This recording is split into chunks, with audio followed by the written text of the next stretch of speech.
नमस्कार दोस्तों, स्वागत है आपके अपने YouTube चैनल समृद्धिस क्लासेस में। आज हम फिर से बात करेंगे उरांव जनजाति के बारे में। जैसा कि हमने पार्ट 1 में उरांव जनजाति के जो बेसिक पॉइंट्स थे उसके बारे में हमने चर्चा किया था। आज हम इस वीडियो के माध्यम से उरांव जनजाति के अगले पॉइंट्स के बारे में हम चर्चा करेंगे। सबसे पहले हम जैसे कि संथाल जनजाति में आपका जो वीडियो हमने आपके साथ शेयर किया था उसमें हम गोत्र के बारे में, उनका महत्व और उनकी प्रशासनिक इकाई का जो महत्व होता है, जहाँ से अक्सर क्वेश्चन पूछे जाते हैं, उसके बारे में हमने बखूबी उनका चर्चा कर चुका हूँ। अब हम बात करेंगे उरांव जनजाति में इनकी सामाजिक दशाएं के बारे में, इनका सामाजिक दशाएं कैसा है। सबसे पहले सामाजिक दशाएं में हम आएंगे गोत्र के, कि आखिर इनका गोत्र को क्यों पढ़ा जाता है, इनकी इतना महत्व क्यों दिया जाता है इस टॉपिक्स में या उरांव जनजाति में। तो सबसे पहले हम बात करें कि गोत्र का, तो गोत्र का जो इनका नामकरण होता है ये मुख्यतः इनका अपना प्रकृति के प्रति प्रेम को दर्शाने के लिए, कि हम प्राकृतिक प्रेमी हैं, और अपना लगाव को बताने के लिए क्या किया जाता है, इनकी जो गोत्र होते हैं उन गोत्रों का नामकरण पशु, पक्षी,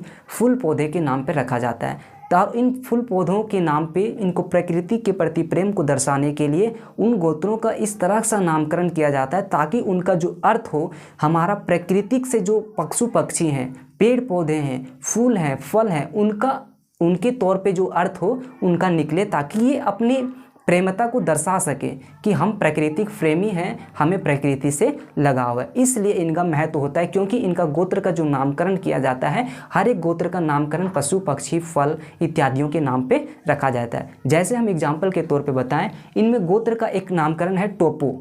टोपो जिसका अर्थ होता है एक पक्षी, और इस पक्षी का नाम है कठफोड़वा पक्षी, यानी टोपो गोत्र का नामकरण होता है, उसका जो अर्थ होता है वो कठफोड़वा पक्षी। दूसरा एग्जाम्पल हमने रखा है मिंज तथा खलको, यानी मिंज या खलको क्या है, ये एक प्रकार की मछली की प्रजातियां हैं जो कि उरांव जनजाति के गोत्र के अंतर्गत रखा जाता है। यानी कि जो उनका नाम होता है उसके अंत में जो टाइटल लगता है, जिससे उनका पता लगाया जाता है कि किस प्रकार की इनका अर्थ है और ये कौन से जनजाति से रिलेटेड हैं। आगे हमने लिख रखा है बाखला। बाखला भी क्या है, एक प्रकार की घास की प्रजाति है जो कि उरांव जनजाति के गोत्र में उनका नामकरण के लिए रखा जाता है। तीसरा हमने एक रखा है खैन। खैन भी क्या है, एक प्रकार का धान की प्रजातियां हैं, उनके नाम पे भी इनका जो नामकरण किया जाता है। और हमने लास्ट में लिख रखा है लकड़ा। लकड़ा का मतलब क्या होता है, एक बाघ।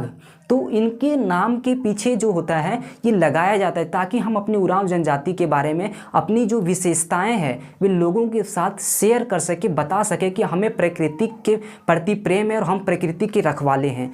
तो इनके गोत्र का नामकरण इसलिए महत्वपूर्ण होता है कि जो इनका नामकरण किया जाता है ये मुख्यतः पशु, पक्षी, फूल के पौधों के नामों पे किया जाता है। आगे हम बात करेंगे परहा व्यवस्था की। देखिए सबसे ज़्यादा महत्वपूर्ण है इनकी जो प्रशासनिक इकाई है, जो इनके पद दिए जाते हैं वे सबसे ज़्यादा महत्वपूर्ण है। तो परहा की बात करें तो परहा बेसिकली क्या होता है, ये परहा एक तरह का वहाँ गाँवों के जो होते हैं उरांव जनजाति के, जहाँ संथाल जनजाति जिस तरह से रह रही थी, उनके जो गांव थे आपस में मिलके क्या करते थे, अपने गांव को संचालित करने के लिए, विकास को तेज गति लाने के लिए, अपने क्षेत्र के जो लोग होते हैं उनको सामाजिक न्याय देने के लिए एक प्रशासनिक इकाई को तैयार करते थे और उनका नाम परगना दिया जाता था। उसी तरीके से उरांव जनजाति में भी यहाँ के लोग जो होते हैं कई गाँवों को मिलाकर एक परहा व्यवस्था तैयार किया जाता है। जिस तरीके से बहुत सारे गांव होते हैं तो उन गांवों को मिलाकर वहां की जो प्रशासक इकाई को चलाने के लिए एक पंचायत बना दिया जाता है और उस पंचायत का नामकरण कर दिया जाता है। और उस पंचायत में मुखिया होते हैं, सरपंच होते हैं और विभिन्न तरह के पद दिए जाते हैं ताकि वहां की जो पंचायत की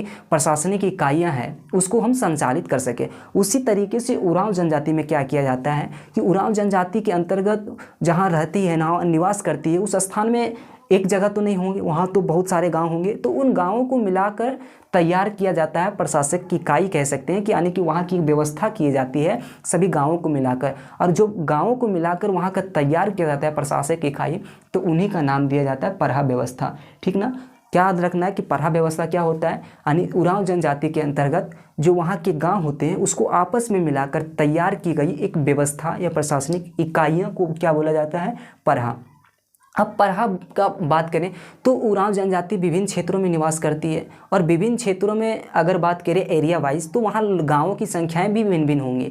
तो ये ज़रूरी नहीं है कि एक परहा व्यवस्था के अंतर्गत जितने गांव होंगे वो दूसरे पराह व्यवस्था में भी उतने ही गांव होंगे। इसका मतलब है कि जहाँ लोगों की संख्याएं, जहाँ गाँवों की संख्याएं कम होगी, वहाँ कम ही गाँवों को मिलाकर पराह व्यवस्था को तैयार किया गया होगा। और जहाँ पराह व्यवस्था की अगर बात करें, जहाँ गाँवों की संख्या ज़्यादा होंगी तो वहाँ पराह व्यवस्था के अंतर्गत वहाँ गाँवों की संख्या भी ज़्यादा होंगी। तो इसका ये कॉन्सेप्ट नहीं है कि अगर एक पराह व्यवस्था में गाँवों की संख्या 10 है या 12 है तो ज़रूरी नहीं कि अगले भी जो पराह व्यवस्थाएँ होंगी उनमें भी पराह की व्यवस्था के अंतर्गत गाँवों की संख्या 10 या 12 हो। ये अलग अलग गाँवों पे डिपेंड करता है कि उस क्षेत्र में कितने गाँव हैं और कितने गाँवों को मिलाकर एक पराह व्यवस्था को तैयार किया जाता है।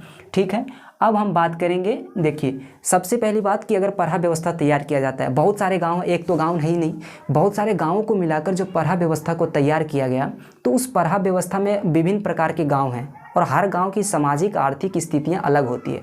जैसे हम बात करें कि पूरा विश्व है, विश्व में बहुत सारे देश हैं, हर देश का अपना महत्व होता है और हर लोगों का अपने देश के प्रति प्रेम होता है।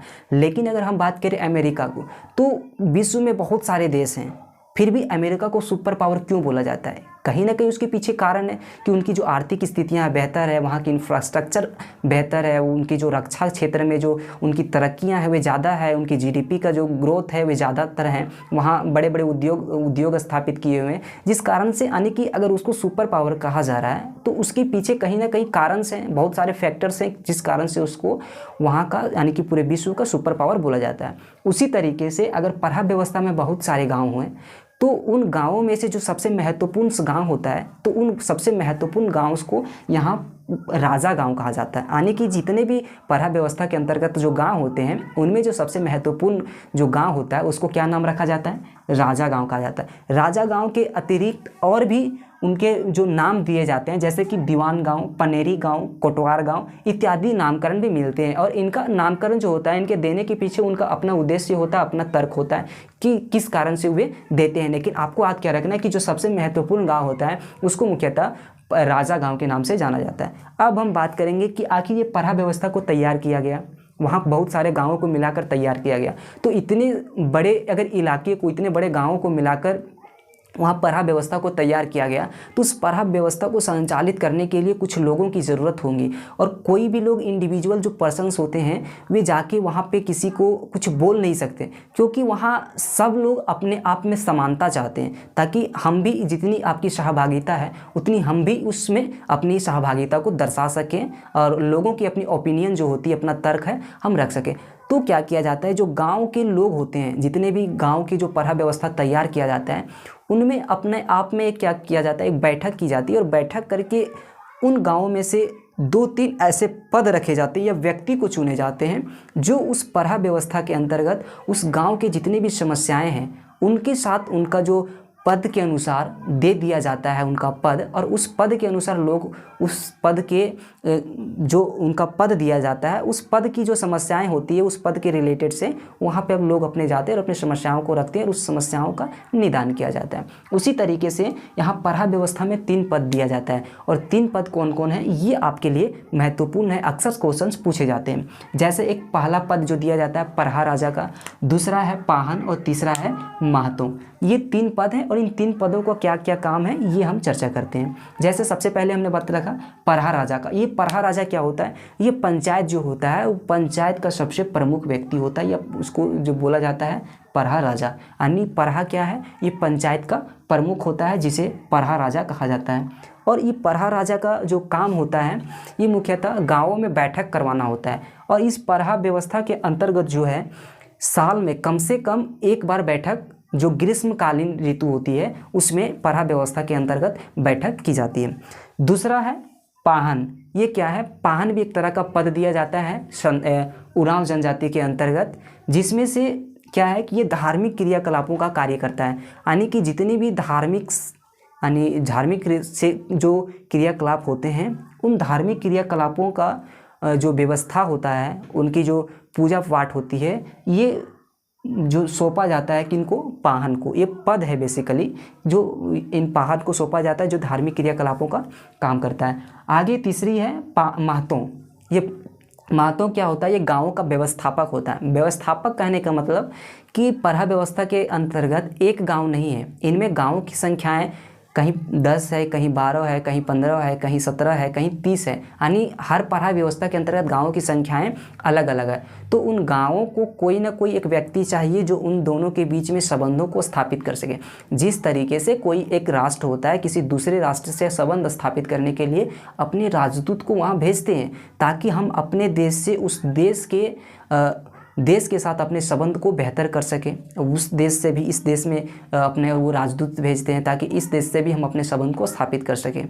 तो जो व्यवस्थापक होता है, यानी इन दोनों देशों के बीच में संबंध स्थापित करने के लिए क्या एक राजदूत का पद दिया जाता है उनके अपने देश से संबंध को स्थापित करने की। उसी तरह से यहाँ पढ़ा व्यवस्था के अंतर्गत महत्व भी एक पद है जिसे व्यवस्थापक कहा जाता है, व्यवस्थापक माना जाता है। ये व्यवस्थापक या महत्व क्या करता है, विभिन्न गाँवों के बीच में संबंधों को स्थापित करने का काम करता है। यानी कि एक गाँव से दूसरे गाँव में संबंध कैसे बेहतर हो सके उस पर ये काम करता है। आगे सबसे महत्वपूर्ण हम बात करेंगे धूमकुड़िया या युवागिरी। ये क्या होता है धूमकुड़िया या युवागिरी? सबसे पहली बात, युवागिरी को धूमकुड़िया के नाम से भी जाना जाता है। दूसरा एक और नाम है जोंग एरपा अथवा धूमकुड़िया। इन आपको ये धूमकुड़िया, युवागिरी, जोंग एरपा अथवा धूमकुड़िया, ये क्या है, चारों एक ही नाम है। ठीक है, ये आपको याद रखना है। ये धूमकुड़िया या युवागिरी क्या होता है, जैसे कि एक मान लेते हैं कि अगर जब बच्चे छोटे होते हैं तो बच्चे छोटे होते तो उसको शिक्षा के लिए क्या किया जाता है, आंगनबाड़ी भेजा जाता है। क्यों? ताकि जब बच्चा छोटा हो तो उस परिवेश में ढल सके जहाँ छोटे छोटे बच्चे हो, अपनी जो बात है एक दूसरे से कर सके, उनके बैठने का, उनके खाने का, उनके कुछ ज़रूरत हो तो वो बोल सके। इन सब चीज़ों को सिखाने के लिए आंगनबाड़ी में उसको भेजा जाता है, ताकि उस माहौल में जाए, वहाँ की जो बच्चे एक्टिविटीज़ करते हैं, जो शिक्षा दी जाती है, वो थोड़े अपनी दुनिया जो अपने आने वाले समय है उनमें कैसे वो सीख सकते हैं, उन सारी चीज़ों को दिखाने के लिए, सिखाने के लिए आंगनबाड़ी में जिस तरह से भेजा जाता है, उसी तरीके से उरांव जनजाति में क्या किया जाता है, एक युवागिरी बनाया जाता है। एक घर, एक संस्था के तौर पे कह सकते हैं कि बनाया जाता है, ताकि उरांव जनजाति की जो अपनी सभ्यता है, संस्कृतियाँ हैं, अपनी रीति रिवाज है, कैसे अपने आप को प्रोटेक्ट करना है, कैसे अपनी संस्कृति को जानना है, कैसे शिकार करना है। तो विभिन्न जो उनके धार्मिक क्रियाकलाप होते हैं, यानी कि जो भी उनकी सांस्कृतिक सभ्यता जो होती है, उन सारी चीज़ों की जानकारी जो होता है इस युवागिरी में दिया जाता है। अब इस युवागिरी में ताकि वे अपनी सभ्यता और संस्कृति को जान सकें, इसलिए एक युवागिरी की व्यवस्था की जाती है, जहां वहां पे बालक बालिकाओं को वहां पे अपनी सभ्यता संस्कृति के बारे में जानकारी दिया जाता है। अब बात रही कि ये युवागिरी जो है, इनमें जो सदस्य बनने की मिनिमम एज होती है, इसमें 10 से 12 यानी कि 10 से 12 वर्ष के जब बालक बालिकाएँ हो जाती है, तब ये इनका सदस्य यानी कि युवागिरी का सदस्य बन सकते हैं। अब युवागिरी का सदस्य बनने के बाद जैसे एज, सबसे मिनिमम एज 10 से 12 है। 10 से 12 के बाद आप 15 में भी जा सकते हैं, 18 में, 20 में, 25 में, 30 में, 50 में, 60 में, जितनी आपकी उम्र है, जब चाहे आप युवागिरी को ज्वाइन कर सकते हैं। तो सबसे पहले जो होता है, सबसे पहला जो सबसे कम उम्र के सदस्य होते हैं उनको बोला जाता है पूना जोन खास। यानी जो सबसे कम उम्र के सदस्य होते हैं उनको बोला जाता है पूना जोन खास। और जब मध्यम आयु वर्ग के जो व्यक्ति होते हैं उसको मांझी तुरिया अथवा मांझी तुरिया जोन खास के नाम से जाना जाता है। और जो सबसे बुजुर्ग होते हैं, सबसे अधिक उम्र के जो व्यक्ति होते हैं, उसको बोला जाता है कोह जोन खास। ठीक, ये क्या होता है, बेसिकली अपने सभ्यता संस्कृति को बताने के लिए ये युवागिरी का निर्माण किया जाता है। अब इस युवागिरी में विभिन्न आयु के लोगों के लिए उनका नाम दे दिया जाता है, ताकि उसका नाम से पता कर सके ये किस आयु के हैं और ये कौन से क्लास के हैं, ये बोल सकते हैं। ठीक ना। आगे हम बात करेंगे, जैसे कि ये धूमकुड़िया या युवागिरी की व्यवस्था की जाती है, तो इसमें एक तो बच्चे नहीं जाते होंगे। इनमें उरांव जनजाति की अगर बात करें, पढ़ा व्यवस्था के अंतर्गत 10, 12, 15, 20 गांव हैं, तो उनकी संख्याएं के अंदाज़ा लगा सकते हैं कि इसमें जो धूमकुड़िया या युवागिरी के जो सदस्य बनते हैं उनकी संख्याएं तो ज़्यादा होती होंगी। तो उन लोगों को संभालने के लिए, उनकी देख रेख करने के लिए कोई ना कोई व्यक्ति चाहिए। तो कोई ना कोई व्यक्ति, किसी को तो हम अपनी इंडिविजुअल बोल नहीं सकते कि आप उसकी रक्षा करें, तो एक दायित्व दे दिया जाता है, एक जिम्मेवारी दे दी जाती है, या बोल सकते हैं कि एक पद दे दिया जाता है कि आपको इसका देख रेख करना है। तो जो धूमकुड़िया का देखभाल का जिम्मा दिया जाता है उसको बोला जाता है धागर। ये धागर महतो के अधीन होता है। ये धागर महतो क्या करता है, धूमकुड़िया का देखभाल करता है। ठीक, अब बोल सकते हैं कि जो देखभाल करता है। अब यहाँ के जो सदस्य होते हैं, युवागिरी के सदस्य धूमकुड़िया के, इनको मुख्यतः धागर के नाम से भी जाना जाता है, ठीक ना। यानी कि झुमकुड़िया का देखभाल करने का काम कौन करता है, ये आपके धागर महातो करता है, और यहाँ की जो सदस्य होते हैं उनको धागर के नाम से भी जाना जाता है। अब ये धागर महातो एक बहुत बड़ा संस्था है, बहुत बड़े क्षेत्रों में जब वहाँ के लोगों के सभ्यता संस्कृति के बारे में जानकारियाँ दी जाती है तो इनके लिए जो धागर महातो होते हैं उनके लिए अकेले बस की बात नहीं होती कि हम उतने बड़े संस्था को हम संचालित कर सके या देखरेख कर सके। तो इसकी सहायता के लिए एक और पद दिया जाता है जिसका नाम रखा गया है जिसे कोटवार कहते हैं। यानी कि महातों की सदस्यता का एक अन्य पद जो उनकी सहायता के लिए दिया जाता है उसे हम कोटवार के नाम से जानते हैं। अब जो युवागिरी के सदस्य बनते हैं उनमें जो बालिकाएं होती है उन बालिकाओं को वहाँ पे पेलोस बोला जाता है। तथा क्या बोला जाता है, पेलोस। यानी कि जो युवागिरी के सदस्य होते हैं वहाँ की जो बालिकाएं होती है जब उनका सदस्य बनती है तो उनको पेलोस के नाम से जाना जाता है। अब इन पेलोस की जैसे कि एक क्लास होता है उसमें से बॉयज़ और गर्ल्स होते हैं, तो उन दोनों क्लासों के मोनेटर जो अलग अलग होते हैं, बॉयज़ के लिए अलग होते हैं और गर्ल्स के लिए अलग होते हैं। तो गर्ल्स के लिए गर्ल्स होती हैं, बॉयज़ के लिए बॉयज़ होते हैं। तो गर्ल्स के लिए गर्ल्स हेड होती हैं और बॉयज़ के लिए बॉयज़ हेड होते हैं। तो उसी तरह जिस तरीके से अगर बालिकाएं जो होती है जब युवागिरी की सदस्य बनती हैं तो उनको पेलोस बोला जाता है। अब इन पेलोस जो होती है, जो लड़कियां होती है, बालिकाएं होती है, उनमें जो सबसे मुख्य व्यक्ति होती है या मुख्यतः जो सबसे बड़ी होती है, जो उनको बोल सकते हैं कि उनकी जो सबसे प्रधान होती है, उनको नाम रखा जाता है बड़की धंगरीन। वे क्या कहलाती है, बड़की धंगरीन। ठीक, आगे हम बात करेंगे इनकी अर्थव्यवस्था की कि इनकी अर्थव्यवस्था कहने का मतलब कि इनका इकोनॉमी, इनकी जो रहन सहन है, उनके जीवन निर्वाह किस तरीके से हो रहा है। तो इनकी अर्थव्यवस्था का जो सबसे मुख्य जो आधार है ये हमेशा क्या है, चाहे संथाल जनजाति की बात करें या उरांव जनजाति की बात करें, इनमें क्या है, एक कृषक समुदाय होते हैं। अर्थात कहने का मतलब ये कृषि के जरिए अपने क्या है, अपने जीवन निर्वाह करते हैं। ठीक, अब ये कृषक हैं और कृषि के द्वारा अपने जीवन, चाहे अपने बच्चों को शिक्षा देना हो, अपने जीवन की जो भी ज़रूरतें हैं, चाहे मेडिकल फैसिलिटीज़ हो, खान पान, कपड़ा, रहन सहन, जितनी भी ज़रूरतें हैं, इनका सारी ज़रूरतों का जो मुख्यतः जो सबसे बेसिक आधार होता है जिन पे ये निर्वाह करते हैं वे क्या है, कृषि है। और ये कृषि कैसे करते हैं, जीवन निर्वाह कृषि करते हैं। जीवन निर्वाह कृषि का मतलब कि ये उतने ही अनाज को उत्पादित कर सकते हैं ताकि वे अपने परिवार को अपना भरण पोषण कर सकें। इसका भी बहुत सारे कारण है कि वे जो उरांव जनजातियां हैं, जो ज़्यादातर उरांव जनजातियां की बात करें, जो जनजातियां हैं उनके पास इतनी सुविधाएं उपलब्ध नहीं है, उतने बड़े मशीन्स नहीं है, उतने बड़े क्षेत्र नहीं है और उतनी बड़ी यानी कि पानी की व्यवस्था भी नहीं है, उनके बीज उपलब्ध नहीं होते जो कि एक व्यापारिक तौर पे कृषि कर सके और उनको ज़्यादातर लाभ कमा सकें।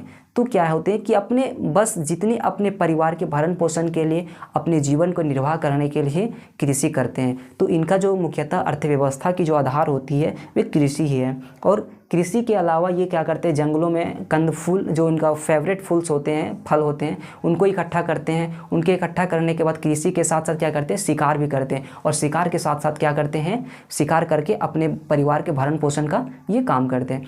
तो जो भी रिलेटेड पॉइंट्स थे उरांव जनजाति से, हमने पिछले भी वीडियो में और आज भी जो जहाँ से क्वेश्चंस पूछ सकते हैं इसके बारे में हमने चर्चा किया। अगर आपको वीडियो को अच्छा लगता हो तो आप लाइक करें, कमेंट करें, शेयर करें। अगर आपको किसी भी तरीके से, अगर वीडियो की क्वालिटी की बात करें या मेरे बोलने का तरीका या कंटेंट में जिस भी तरह के आपको लगे कि नहीं ये कमियां हैं, इसे सुधार करनी चाहिए, तो प्लीज़ आप अपने कमेंट बॉक्स में हमें अपनी ओपिनियन दे सकते हैं। क्योंकि जब तक आप हमें नहीं बोलेंगे हम किसी भी तरीके से अपने सुधार करने में असक्षम होंगे। हमें आपका इंतज़ार रहेगा कि आप हमें कमेंट बॉक्स में अपने सुझाव को दर्शाएंगे ताकि हम अपने अगले वीडियो में उन सारी चीज़ों की जो हमारी कमियां हैं उसको हम सुधार कर सकें। मिलेंगे नेक्स्ट वीडियो में, तब तक के लिए जय हिंद।